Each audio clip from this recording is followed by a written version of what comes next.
जंगलाच्या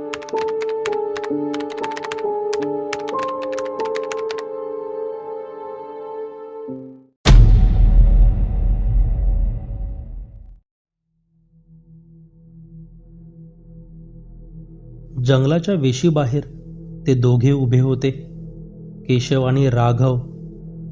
दोन्ही हात कमरेवर ठेवून ते आत खोलवर जंगलाकडे बघत होते. जंगलाच्या खोलीचा, घनतेचा अंदाज घेत होते. आज त्यांनी पैज लावली होती आणि ती आजच पूर्ण करायची होती. शाळा नेमकी सुटल्याने ते लगबगीने जंगलाकडे आले होते. कोणी आपल्याला पाहिले तर नाही ना, याची भीती होती, परंतु तसे काही झाले नव्हते. ते दोघेही त्या जंगलाच्या वेशीबाहेर उभे होते. सूर्य मावळतीला आला होता. डोंगराआड जाण्याची त्याची लगबग सुरू झाली होती. कोणत्याही क्षणी तो त्या मोठ्या डोंगराआड अदृश्य झाला असता. पैज पूर्ण करण्याचा काळ नजीक आला होता. सह्याद्रीचे ते घनदाट जंगल शेकडो मैलांपर्यंत पसरले होते. ते दोघेही उभे होते. तेथून साधारणतः काही मैल आत जंगलात एक देवीचे मंदिर होते. कुठली तरी विचित्र देवी असावी ती, कारण तिची मूर्ती काहीशी ओबडधोबड होती. त्या देवीच्या समोर एक मोठा दिवा होता. गावातील लोकांचे म्हणणे होते की तो दिवा सतत पेटलेला असतो, तो कधीच विझत नाही.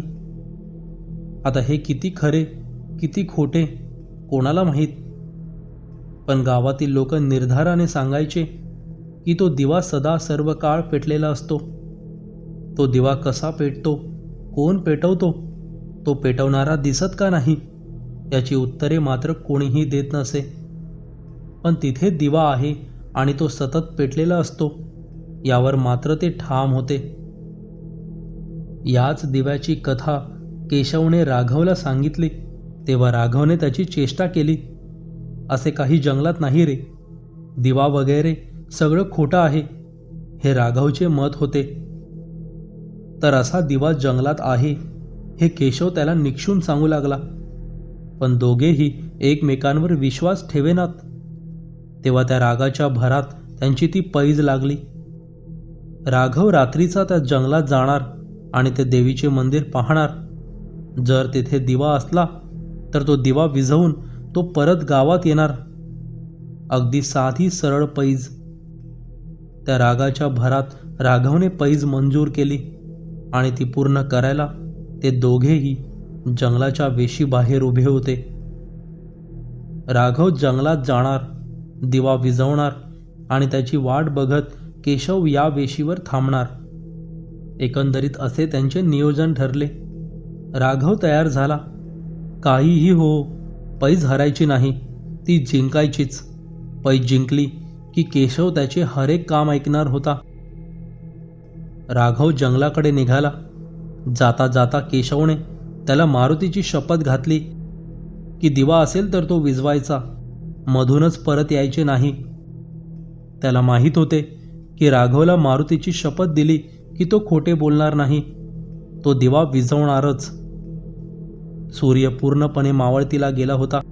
वातावरणातला उरला सुरला प्रकाशही नाहीसा झाला होता. राघव जंगलाची ती वाट तुडवत आत निघाला.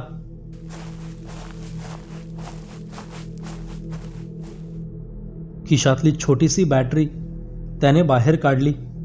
सुरुवातीचे विरळ वाटणारे जंगल आता चांगलेच घनदाट भासत होते.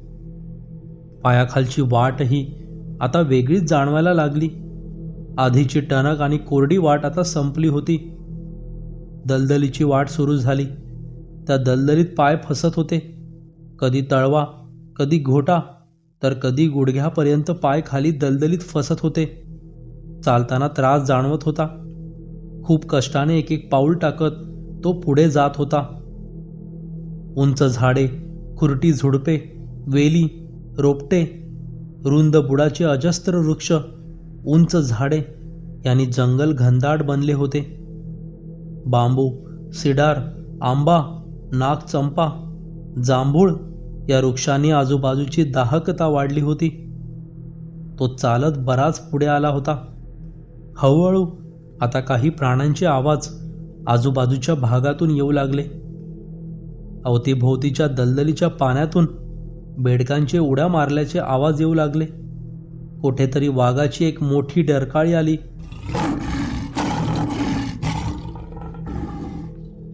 आणि राघवचे कंपन उडवून गेली. जंगलाचा मुख्य भाग लागला असावा, कारण जंगल आता अति घनदाट झाले होते. आजूबाजूचे काही दिसेना झाले. रातकिड्यांच्या आवाजाला नेमकीच सुरुवात झाली होती. त्यांचा तो आवाज रात्रीचा संकेत होता. रात्र सुरू झाली. आजूबाजूचे जंगल आता भयानक वाटू लागले. त्याच्या बॅटरीचा उजेड आता तोकडा पडू लागला. सगळीकडे केवळ घनघोर अंधार दिसू लागला. राघवच्या मनाला आता भीतीचा स्पर्श झाला. मनातील आत्मविश्वास कमी कमी होऊ लागला. जंगलाची भीती वाटू लागली. उगीच पैजेचा हट्ट धरला त्याचा त्याला आता पश्चाताप होऊ लागला. पण एवढ्या दूर आलो आहोत तर काहीतरी करावे लागणार होते. मंदिराचा त्या दिव्याचा शोध घ्यावा लागणार होता. तो जरा स्थिर झाला. त्याने आजूबाजूला जरा निरखून पाहायचा प्रयत्न केला. 10-15 मीटरवर त्याला एक उंचवटा दिसला. तो लगबगीने तिकडे निघाला. त्यावर चढून अवतीभोवती बघू लागला. जरासा अंधार झाल्याने लांबचे दिसत नव्हते, तरी तो निक्षून बघू लागला. आणि अचानक त्याची नजर त्या दृश्यावर स्थिर झाली. अंगावर सरसरून काटा आला. भीतीची सनक मेंदूपर्यंत गेली. त्या उंचवट्यापासून थोडेसे दूर त्याला मिनमिनता उजेड दिसला. तो उजेड हलता होता, पिवळसर होता. तो निश्चित दिव्याचा होता. भीती, उत्सुकता, नवल, आश्चर्य या सगळ्या भावनांनी त्याच्या मनात गर्दी केली. तो त्या पिवळसर उजेडाच्या दिशेने निघाला. दिवा खरोखरच अस्तित्वात होता हे त्याला पटले होते. तो लगबग करत उजेडाच्या दिशेने निघाला. अचानक पाठीमागून काहीतरी आवाज आल्यासारखा जाणवला. तो गरकन पाठीमागे वळला, आणि पाठीमागे काहीच दिसले नाही. भास झाला असावा असा विचार करून तो त्या दिव्याकडे निघाला. दिवा नजीक येत होता. आजूबाजूचा कानोसा घेत तो त्या ठिकाणापर्यंत आला. एव्हाना किती काळ वेळ लोटला असेल हे काहीच माहीत नव्हते. त्याने बॅटरीचा झोत समोर टाकला. समोरचा देखावा काहीसा भग्न, विचित्र, कुरूप जाणवत होता. एका ढासळलेल्या मंदिराचा साचा समोर उभा होता. बॅटरीच्या उजेडात तो अजूनच भेसूर वाटत होता. मंदिराचे खांब अर्धवट कोसळलेले होते. वरचा भाग सगळा खाली आला होता. त्याने बॅटरीचा झोत मंदिराच्या गाभाऱ्यात मारला. त्या दोन क्षणात भीतीच्या मुंग्या अंगभर पसरून गेल्या.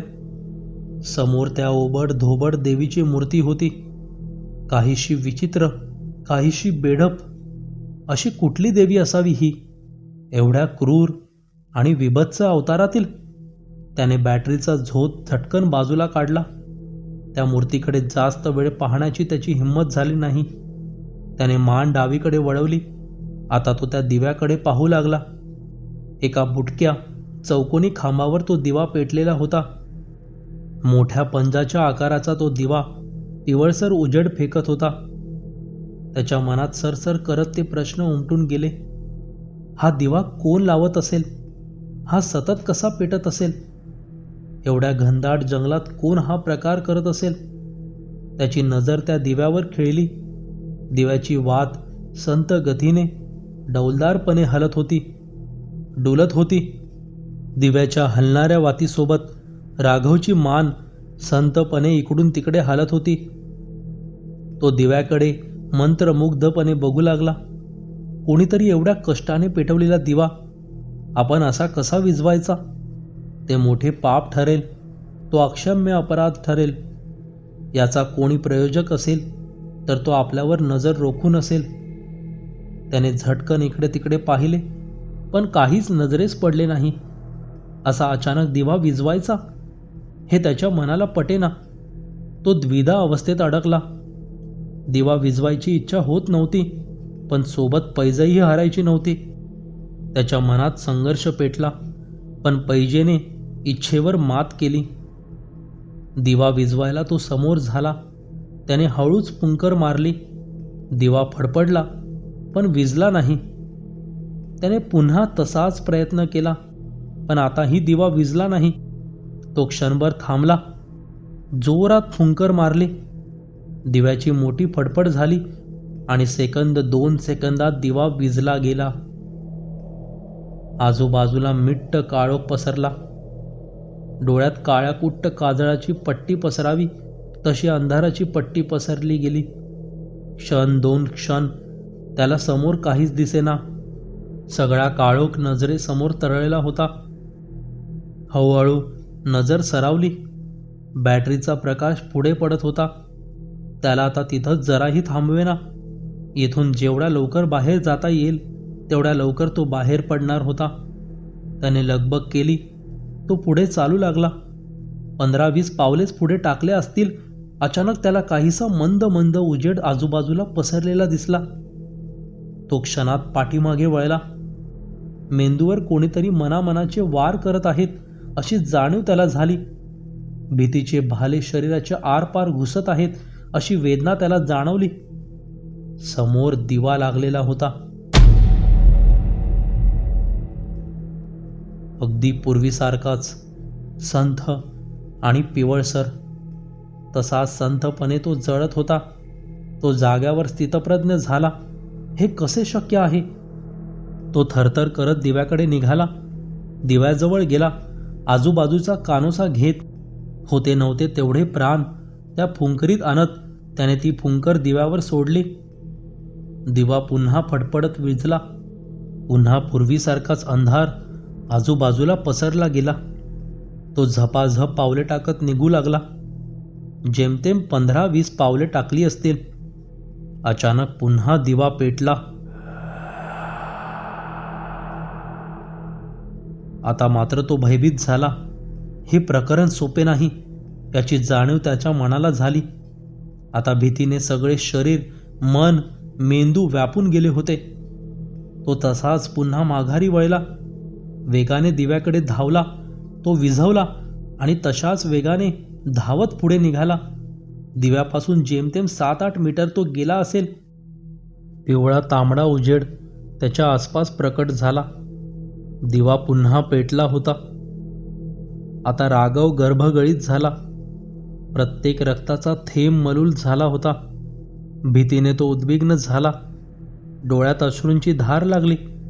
आपण महाभयंकर संकटात सापडलो आहोत याची जाणीव त्याला झाली. आपली आता सुटका नाही या जाणीवेने त्याची मती कुंठित झाली. तो हतबल झाला. क्रोध, भीती, हतबलता, उद्विग्नता या भावनांनी त्याच्या मनात गर्दी केली. याच भावनांच्या भरात तो तसाच पुन्हा माघारी फिरला. क्रोधाने, भीतीने पुन्हा ती फुंकर मारून त्याने दिवा विझवला. काही क्षण तो तसाच दिव्याजवळ थांबला. दिवा कसा लागतो हे बघू लागला, पण काहीच हालचाल जाणवेना. दिवा तर विझलेलाच होता. त्याला हायसं वाटलं. तो एक पाऊल टाकत पुढे जाऊ लागला. दिवा अजून विझलेला होता. त्याने पावलांचा वेग वाढवला. दिवा पेटला नव्हता. त्याच्या मनाला आता बरे वाटले. त्याने डोळ्यातील पाणी हाताने पुसले. निघण्याची घाई केली आणि अंधाराचा तो काळा पडदा चिरून तो दिव्याचा उजेड त्याच्या डोळ्यात शिरला. दिवा आता पुन्हा पेटला होता, पण तो क्षणात पुन्हा विझला. पुन्हा क्षणात पेटला, पुन्हा विझला. आता दिवा विझत होता, पेटत होता. राघवच्या हृदयांची स्पंदने वाढू लागली. त्याच्या शरीराचा एक भाग गोठून जात होता. एक अवयव मेंदूच्या आज्ञेबाहेर जात होता. डोळे जड पडत होते. छातीत कळ उठत होती.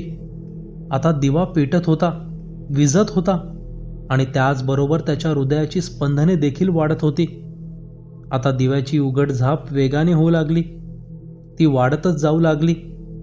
त्याच्या उघड झापाबरोबरच राघवच्या हृदयाची स्पंदने देखील वाढू लागली. त्याची घुसमट तीव्र होऊ लागली. भीती परमोच्च टोकाला पोहोचू लागली. धाड दिशी तो खाली जमिनीवर कोसळला गेला. हृदयाची स्पंदने अमर्यादित झाली. त्यांची मर्यादा संपली होती. तो जागेवरच गतप्राण झाला होता. घाईने केशव त्या दिव्याच्या खांबापासून बाजूला झाला. राघवला खाली पडताना त्याने पाहिले होते. त्याच्या हातातली काडेपेटी खाली गळून पडली होती. विझलेला दिवा पेटवताना त्याला मजा वाटत होती, पण त्याची मस्करी अशी राघवच्या जीवावर बेतेल याची त्याला कल्पना देखील नव्हती. त्या निष्प्राण राघवजवळ तो आला. त्याच्या डोळ्यातून घळाघळा पाणी वाहू लागले. त्याचा मित्र समोर मरून पडला होता आणि त्याच्या मरणाला तोच कारणीभूत ठरला होता. हो, तोच. एक पैज लावून आणि दुसरे दिवा पुन्हा पुन्हा पेटवून तो त्याच्या मृत्यूचे कारण बनला होता. सगळीकडे मिट्ट काळोख पसरला. केशव आता रडत होता. समोर आपल्या मित्राचा निष्प्राण देह, अवतीभवतीचा तो मिट्ट काळोख, ती देवीची ओबडधोबड मूर्ती, ते ढासळलेले भग्न मंदिर. आपल्या एकटेपणाची आता केशवला जाणीव झाली. राघव संपला होता. आपली मस्करी त्याला भोवली होती. येथून आता निसटलेलेच बरे. त्याने एकदा राघवच्या त्या निष्प्राण चेहऱ्यावर नजर टाकली. त्याचा कायमचा निरोप घेतला आणि तो उठला, जायला निघाला. आणि तोच पिवळसर उजेड, घनघोर अंधार भेदत त्याच्या चेहऱ्यावर पडला. तो विझलेला दिवा आता पेटला होता. क्षणभर सुन्न शांतता पसरली आणि काही कळायच्या आत धाड दिशी केशव खाली जमिनीवर पडला. अगदी राघवसारखाच हृदयाची स्पंदने वाढून तोही गतप्राण झाला होता. आता तो दिवा तसाच जैसे थे जळत होता, कधीही न विझण्यासाठी.